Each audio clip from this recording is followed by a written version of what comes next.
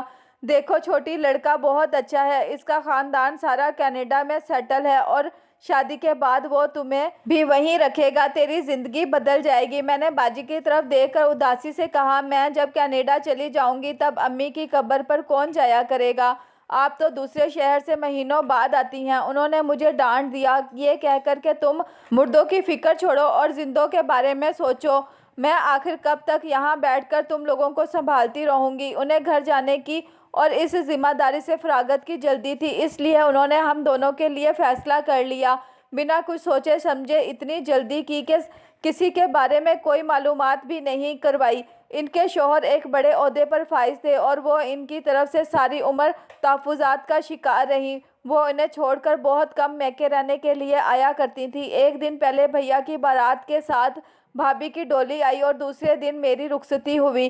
میں نے اس شخص کی تصویر دیکھی تو مناسب لگا اور میرے پاس ہاں کے علاوہ کوئی چارہ بھی نہ تھا، نہ ہی کوئی وجہ تھی انکار کی۔ سو شادی بڑی سادگی سے ہوئی اور میں رخصت ہو کر یاسر کے گھر آ گئی۔ جلوہ عروسی میں بیٹھی میں اس انجان شخص کے لیے دل میں ایک نرم احساس رکھے یہ سوچ رہی تھی کہ نکاح کے دو بولوں میں کتنا اثر ہوتا ہے کہ آپ ایک اجنبی کو اپنا محسوس کرنے لگتے ہیں۔ اسی وقت دروازہ کھلنے کی آواز اور قدموں کی آہٹ بھی سنائی دی۔ میں سمٹ کر بیٹھ گئی۔ میری زندگی میں آنے والا پہلا مرد یاسر ہی تھا۔ اس نے قریب بیٹھ کر میرا گھونگھٹ اٹھایا اور میں جو شادی شدہ سہیلیوں سے سنتی آئی تھی کہ گھونگھٹ اٹھا کر شوہر نے یہ کہا وہ کہا اور یہ سب سن کر اس وقت میری سماعتیں بھی اس کے منہ سے تعریفی کلمات سننے کی منتظر تھی، لیکن انہوں نے کہا تو یہ کہ میں تمہیں طلاق دیتا ہوں، طلاق دیتا ہوں، طلاق دیتا ہوں۔ میں نے حیرت اور شدید صدمے سے انہیں دیکھا۔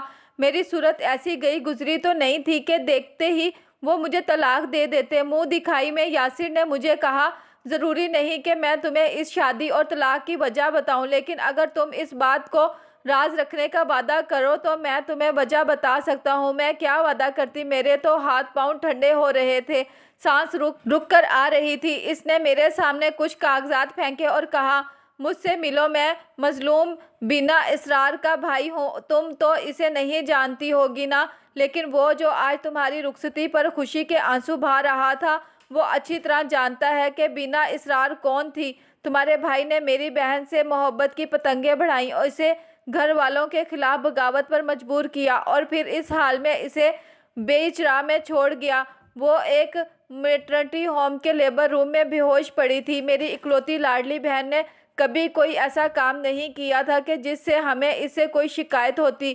وہ تو بہت ہی تابعدار اور معصوم تھی۔ اسے جس شخص نے ورگلایا اور اسے گھٹیا مقاصد پورے کر کے اکیلا چھوڑ دیا، دنیا کا سب سے ذلیل انسان تھا۔ میں جب اپنی عزت، اپنی غیرت کو تلاش کرتا ہوا ایک فون کال پر میٹرنٹی ہوم پہنچا تو وہ آخری سانسیں لے رہی تھی۔ اس نے روتے ہوئے کہا، بھیا مومن کو بلا لیں، میں اسے آخری بار دیکھنا چاہتی ہوں، اسے دیکھے بغیر مرنا نہیں چاہتی۔ جانتی ہو وہ شرمندہ نہیں تھی، نہ ہی اس نے معافی مانگی، نہ ہی اسے موت سے ڈر لگ رہا تھا۔ وہ تو بس ایک لفظ مومن مومن بول رہی تھی۔ اس کے نیلے پڑتے ہونٹوں پر مومن کا نام میں کیسے سن رہا تھا یہ میرا دل ہی جانتا تھا، لیکن مجھے ڈاکٹر نے بتا دیا تھا کہ وہ چند گھنٹوں کی مہمان ہے۔ میں نے وہیں اس ہاسپٹل میں بہن کے فون سے 300 بار مومن کا نمبر ملایا، لیکن وہ بار بار فون کاٹ دیتا تھا۔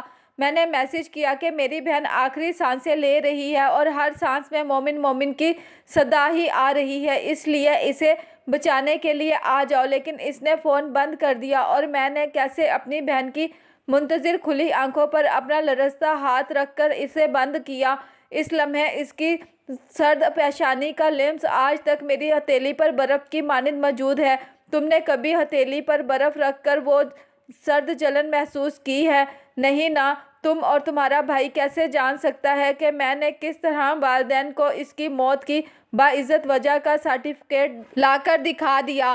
میں نے اپنے دوست ڈاکٹر سے اس کی موت کی وجہ کا سرٹیفکیٹ بنوایا تھا، جس میں 2 لوگوں کی موت کو ایک لڑکی کی موت میں بدلا تھا۔ اس بچے کی موت سے دنیا بے خبر ہی رہی جو اس بد نصیب کو محبت کے نام پر دھوکے میں ملا تھا۔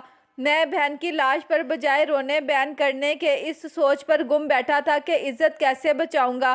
میرا باپ دل کا مریض اور میری ماں شوگر پیشنٹ ہے۔ میں انہیں کھونے کا حوصلہ نہیں رکھتا تھا، اس لیے یہ دکھ اپنے دل پر جھیلتا رہا، لیکن ہر لمحہ ہر گھڑی میں انتقام کی آگ میں ارادوں کا ایندھن ڈال کر اس الاؤ کو جلائے رکھتا، اور انتقام کے اس الاؤ کو ٹھنڈا کرنے کے لیے مجھے اس کی بہن کے ارمانوں کا خون چاہیے تھا، اور اس کے لیے ساری پلاننگ کامیاب ہوئی۔ آج اتنے عرصے کے بعد میرے اندر کا وہ الاؤ بجھ گیا ہے، مجھے سکون مل گیا ہے۔ میری بہن بدنامی سے تو بچ گئی تھی لیکن موت سے نہ بچ سکی، اور مومن کی بہن موت جیسی بدنامی کا سامنا کرتے ہوئے اپنے بھائی کے ساتھ خود بھی پل پل مرتی رہے گی۔ میں ہونک بنی اسے گھورتی رہی۔ میرے بھیا تو بہت اچھے، بہت نیک انسان تھے، اس نے غلط فہمی کی وجہ سے میری زندگی برباد کر دی۔ تو میں تو یہی سوچ رہی تھی کہ شاید اس نے میرے چہرے پر یہ سوال پڑھ لیا تھا۔ یہ دیکھو ثبوت، کچھ خطوط تھے اور کچھ تصویریں میرے بے جان ہاتھوں میں اتنی سخت نہیں تھی کہ وہ اٹھا کر دیکھتی۔ سامنے ہی ایک تصویر میں مومن بھائی کے ساتھ ایک کم عمر اور نازک سی لڑکی کھڑی تھی۔ بھائی نے اس کے شانے پر ہاتھ رکھا ہوا تھا اور دونوں مسکرا رہے تھے۔ میں نے اس سے یہ بھی نہ پوچھا کہ میرا اس سارے صحنہ میں کیا قصور تھا۔ اس وقت میرے اندر بہت توڑ پھوڑ ہو رہی تھی۔ ایک بلند کردار بھائی کا بت کئی ذروں میں تقسیم ہو کر مٹی میں مل گیا تھا، اور اب وہ مٹی میں اپنے بالوں میں ڈالے اندر ہی اندر فریاد کرتی ہوئی طلاق کا کلنک ماتھے پر سجائے اس گھر واپس آ گئی جس میں مجھے مجرم بن کر باقی کی عمر گزارنی تھی۔ اس نے نکلتے ہوئے میرے ہاتھ میں وہ خطوط اور تصاویر پکڑا دی۔ انہیں سنبھال کر رکھنا اور روز تم اور تمہارا بھائی دیکھا کرنا تاکہ اپنے اندر کی بدصورتی کا احساس ہوتا رہے۔ اسے دکھانا اور کہنا کہ بنا اصرار کے بھائی نے اپنی ذلت اور بہن کی موت کا بدلہ لے لیا ہے، اور خبردار کوئی اور اس کہانی سے آگاہ نہ ہو۔ ہماری عزت مزید خراب ہوئی تو میں تمہارے بھائی کو قتل کر دوں گا، لیکن میں بھیا کو احساس جرم میں مبتلا نہیں دیکھ سکتی تھی، نہ ہی میرے اندر کسی کے سامنے ان کا جھکا ہوا سر دیکھنے کی سخت تھی، اس لیے سارے الزام خود پر لے لیے، اور یہی ہوا۔ میں نے کسی کو کچھ نہ بتایا اور پھر مجرم بن گئی۔ بھابھی، بھیا، باجی سب نے مجھے الزام دیا کہ کوئی وجہ ہوگی جو اس نے گھونگھٹ اٹھاتے ہی طلاق دے دی، لیکن میں وجہ بتا کر بھیا اور بھابھی کی زندگی بھی خراب نہیں کرنا چاہتی تھی، اس لیے زبان پر لگا تالا کبھی نہ کھولا۔ وہ خاموش ہوئی تو میں نے اداسی کے سمندر میں ڈوبے ڈوبے انہیں دیکھنے لگی۔ ہم دونوں کے درمیان تیسری گھمبر خاموشی تھی، کہنے کے لیے کچھ بچا ہی نہیں تھا۔ ایک لڑکی ساری زندگی ایک دوسری لڑکی کی بے وقوفی کے ساتھ دو مردوں کے لیے کیسے سزا بھگتتی رہی، اور اس کا اپنا کوئی بھی قصور نہیں تھا، لیکن سارے قصور اس کے حصے میں لکھ دیے گئے تھے، اور انہی کے نہ کردہ گناہوں کی سزا بھی اسے ہی سہنی پڑی تھی۔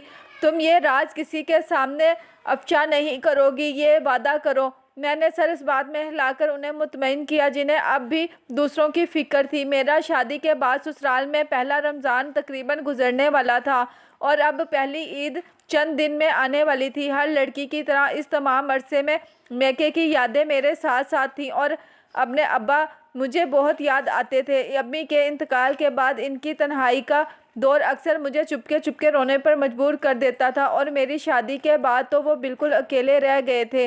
ان کا اکیلا پن اکثر احمد کی معیت میں ہنستے مسکراتے وقت گزارتے ہوئے مجھے اندر ہی اندر ستاتا تھا۔ بس میں اپنے والدین کی اکلوتی اولاد، اور والدین میں بھی ماں کو صرف 12 سال کی عمر میں کھو دینا ہماری زندگیوں کو بہت ڈسٹرب کر گیا تھا۔ میں 10 سال کی تھی جب امی ایک موذی بیماری میں مبتلا ہوئی، اور ابو کے ہر طرح ساتھ دینے کے باوجود وہ ہمیں 2 سال کے اندر روتا چھوڑ کر چلی گئیں۔ امی کے جانے کے بعد میرے مہربان ابو نے کبھی دوسری شادی کے بارے میں نہیں سوچا تھا، حالانکہ ان کی بہن بھائیوں نے بہت کوشش کی کہ وہ دوسری شادی کر لیں، اس طرح ہم دونوں کے لیے آسانی پیدا ہوگی، لیکن وہ بخوبی ماں اور باپ دونوں کا کردار نبھاتے رہے، اور میں نے ہمیشہ ایک اچھی اور تابعدار بیٹی بننے کی کوشش کی، جس میں الحمدللہ مجھے کامیابی ملی۔ ایک تقریب میں احمد نے مجھے اور میں نے احمد کو پسند کیا، پھر وہ میری یونیورسٹی تک پہنچ گئے اور پرپوزل بھی دے دیا، لیکن میں نے گھر آ کر ابو کو ساری بات بتا دی اور یہ بھی صاف لفظوں میں کہہ دیا تھا کہ بے شک مجھے احمد پسند ہے، لیکن اگر وہ آپ کے معیار پر پورا نہ اترے تو میں کبھی ضد نہیں کروں گی، اور یہ بات میں نے احمد کو بھی بتا دی۔ وہ میری بات سن کر مسکرانے لگے۔ مجھے تمہاری پسند پر کبھی بھی کوئی اعتراض نہیں ہو سکتا کیونکہ تم میری سمجھدار بیٹی ہو، بس اپنی تنہائی اور اکیلے پن سے ڈر لگتا ہے۔ ان کی بات نے مجھے بھی اداس کر دیا کیونکہ رات دن یہی ڈر میرے دل میں بھی بیٹھا رہتا تھا کہ میرے بعد میرے ابو کیسے رہیں گے۔ ابو اب ماشاءاللہ جوان ہے، فٹ ہیں اور پھر بھی گڈ لکنگ بھی، اور اکثر تو میرے ساتھ آپ کو دیکھ کر دیکھنے والے آپ کو میرا بڑا بھائی سمجھ لیتے ہیں، آپ کے لیے ایک اچھی سی بندی دیکھ کر آپ کی شادی کرا دیتے ہیں، اس طرح ہم دونوں کی پریشانی ختم ہو جائے گی۔ وہ میری اس تجویز پر مسکرا دیا۔ تمہاری ماں جیسی مجھے زندگی میں کوئی دوسری نظر نہیں آئی، اور اس کے ساتھ عمر گزار کر میرا معیار بہت بلند ہو چکا ہے۔ میں کسی بھی عام سی عورت کو اپنی زندگی میں شامل کر کے اس کی اور اپنی زندگی خراب نہیں کر سکتا۔ مجھے ہمیشہ سے یہ خوش فہمی رہی ہے کہ آپ نے میری وجہ سے دوسری شادی نہیں کی، کیونکہ ستیلی ماں کا برتاؤ اگر میرے ساتھ اچھا نہ ہوا تو ہم سب کی زندگی ڈسٹرب ہو جائے گی۔ ان کی بات سن کر میں نے مصنوعی ناراضی سے انہیں دیکھتے ہوئے کہا تو انہوں نے اس بات میں سر ہلا دیا۔ کوئی عام عورت سگی ماں اچھی نہیں بن سکتی تو ستیلی تو چھوڑو نا، اسی لیے تو میں نے معیار پر کبھی سمجھوتا نہیں کیا۔ میری شادی کے بعد ابو کے لیے بھی تنہائی کا مقابلہ کرنا آسان نہ تھا، لیکن میرے ابو دھیمے مزاج کے ایک اعلیٰ تعلیم یافتہ انسان تھے، اس لیے وہ اپنے کاروبار اور کتابوں میں خود کو مصروف رکھے ہوئے تھے۔ یہ تم کیا کہہ رہی ہو؟ ایسا کیسے ممکن ہے؟ احمد میری بات سن کر تقریباً اچھل ہی پڑے تھے۔ کیوں نہیں ہو سکتا؟ اس میں کوئی گناہ تو نہیں ہے۔ اللہ تعالیٰ نے بیوہ طلاق یافتہ کی شادی پر کہیں پابندی نہیں لگائی، اور اللہ کے رسول پاک نے بھی ایسی خواتین سے نکاح کیے ہیں۔ میں نے اطمینان سے کہا تو وہ سوچ میں پڑ گئے۔ میں سوچتا ہوں کچھ اس میں بہت ساری باتیں فساد والی ہو جائیں گی یار، خاص طور پر امی کا مزاج ضرور برہم ہوگا، اور مامی کب مانیں گے؟ میں نے انہیں تسلی دیتے ہوئے کہا میں سب کچھ سنبھال لوں گی، آپ بس میرا ساتھ دینے کا وعدہ کریں۔ یہ نہ ہو کہ تندی بعد مخالف سے گھبرا کر آپ میرا ساتھ چھوڑ دیں۔ وہ میرا ہاتھ پکڑ کر فلمی انداز میں بولے جانے من میں کبھی بھی تمہارا ساتھ نہیں چھوڑوں گا۔ میں نے یہ ہاتھ چھوڑنے کے لیے نہیں پکڑا۔ اب میں شمو خالہ کے پاس بیٹھی تھی اور گھنٹہ بھر سمجھانے کے بعد بھی ان کے سوکھے ہونٹوں سے ایک ہی بات بار بار نکل رہی تھی، اور وہ تھی بھابھی، بھیا اور باجی۔ میں نے انہیں تسلی دی، آپ ہاں کریں گی تو میں باقی سب کو منا لوں گی۔ آپ کو یقین دلاتی ہوں کہ جن خوشیوں کے لیے آپ تمام عمر ترستی رہی ہیں وہ آپ کی منتظر ہیں۔ انشاءاللہ تعالیٰ یہ عید آپ کے لیے سچی خوشیوں کی نوید لے کر آئے گی، اور آپ کو ایک ایسا جیون ساتھی ملے گا جو بالکل آپ جیسا ہے۔ آپ جیسی ایک خاص عورت ان کی زندگی میں آ کر ان کا معیار بہت بلند کر گئی ہے، مگر ان کا ساتھ زیادہ دیر تک نہیں رہا، لیکن مجھے یقین ہے کہ آپ دونوں کا ساتھ ہمیشہ کا رہے گا، اور اللہ تعالیٰ آپ دونوں کو بہت ساری خوشیاں بھی دے گا۔ بے شک میری طرف سے پوری اجازت ہوگی کہ آپ دونوں فیملی بھی بڑھا سکتے ہیں، لیکن سنیے، میرا شریک صرف ایک ہی مجھ سے برداشت ہوگا، اس سے زیادہ نہیں۔ ارے کروڑوں کی جائیداد ہے میرے ابو کی، 2 حصے ہو گئے تو زیادہ فرق نہیں پڑے گا، لیکن 3-4 حصوں میں تقسیم سے نقصان سراسر میرا ہی ہوگا۔ میری شرارت نے ان کے گال تپا دیے، اور میں ان کا یہ روپ دیکھ کر انہیں دیکھے گئی، کس قدر حسین ہیں یہ۔ ابھی چند دن پہلے ہی تو اس گھر کے دروازے پر ایک ادھڑ عمر کی عورت، زرد چہرے، نیلی پیشانی اور خالی خالی آنکھوں سے کھڑی تھی۔ اس کے ہاتھ میں 2 جوڑے تھے، ان کے چہرے کے ہم رنگ، اور اس عورت کو اب کوئی دیکھے تو پہچان ہی نہ پائے۔ کھلی کھلی رنگت، خوبصورت چمکیلے بال، مسکراتی آنکھیں اور گلابی ہونٹوں پر امید کی تتلیاں منڈلاتے ہوئے نظر آتی تھیں۔ آپ نے بھابھی، بھیا اور باجی کی فکر نہیں کرنی، ان سب نے آپ کی خوشیوں کی فکر نہیں کی، تو آپ بھی ان کی ناراضی کی فکر نہ کریں، بس دیکھتی جائیں کہ میں کرتی کیا ہوں۔ کچھ سوچتے ہوئے بولی، بھابھی، بھیا اور باجی سب یہی سوچیں گے کہ اس عمر میں یہ بڑھیا شادی کے لیے تیار ہو گئی، انہیں لگے گا کہ میں شادی کے لیے مری جا رہی ہوں۔ ان کے کندھے پر ہاتھ رکھ کر میں نے انہیں تسلی دی اور ان کی باجی یعنی کہ اپنی ساس سے بات کرنے چل پڑی۔ اب یہ مرحلہ خاصا دشوار تھا جس میں مدد کرنے سے احمد نے بھی انکار کر دیا تھا، یہ کہہ کر کہ مجھے اپنی عزت بہت عزیز ہے، انہوں نے فوراً الزام لگا دینا ہے زن مریدی کا۔ میں نے خفگی سے انہیں گھورا تو مطلب یہ ہوا کہ یہ فقط الزام ہی ہے۔ وہ گڑبڑا گئے۔ یار محبت میں بیگم کا سر دبا دینا اور کبھی کبھار ٹانگیں بھی، یا پھر آدھی رات کو بیگم کا دل چاہ رہا ہو تو کچھ ہلکا پھلکا پکا کر لے آنا، اور ہاں کسی دن شانے دکھ رہے ہوں تو انہیں دبا دیا، اور وہ ان کاموں کی تفصیل بتانے لگے جو اگر ان کی امی کو پتہ چل جائے تو یہ الزام سچ ثابت ہو جاتا۔ اسی وقت دروازے پر دستک ہوئی اور وہ یوں خوف زدہ ہوئے جیسے کوئی اقرار جرم کرتے پکڑے گئے ہوں۔ بڑی بیگم بلا رہی ہیں، یہ جمیلہ بی بی تھی۔ میں دل ہی دل میں اللہ کے ناموں کا ورد کرتی ان کے کمرے میں داخل ہوئی۔ امی یہ ان کا حق ہے، میں نے پوری بات بتا کر ان کے چہرے پر پھیلے غصے کو کم کرنا چاہا۔ تم یہ سوچتی ہو کہ تمہارے سر سے یہ بوجھ اترے تو سنو بہو، اس کا بھائی اور بھابھی زندہ ہیں، وہی سنبھالیں گے اسے۔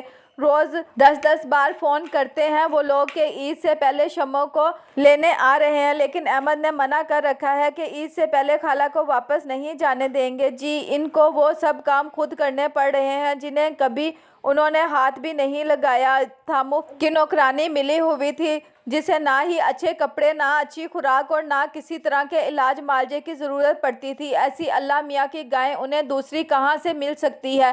میں نے اطمینان سے کہا تو وہ مجھے گھورنے لگیں۔ دیکھو لڑکی، جس وقت احمد نے تمہیں پسند کیا تھا میں اس رشتے پر دل سے راضی نہیں تھی، لیکن میں نے اپنے اکلوتے بیٹے کی خوشی کے لیے اپنے سارے ارمانوں کی قربانی دے دی اور تمہیں اس گھر میں بہو بنا کر لے آئی، لیکن اس کا ہرگز یہ مطلب نہیں ہے کہ تم میرے سر پر چڑھ کر بولو۔ میرے اکلوتے بھائی اور بھابھی کے بارے میں بات کرتے ہوئے ذرا سوچ سمجھ کر بولا کرو، بلکہ میں تمہیں اس بات کی اجازت ہی نہیں دیتی کہ ان کے بارے میں تم کچھ بھی بولو۔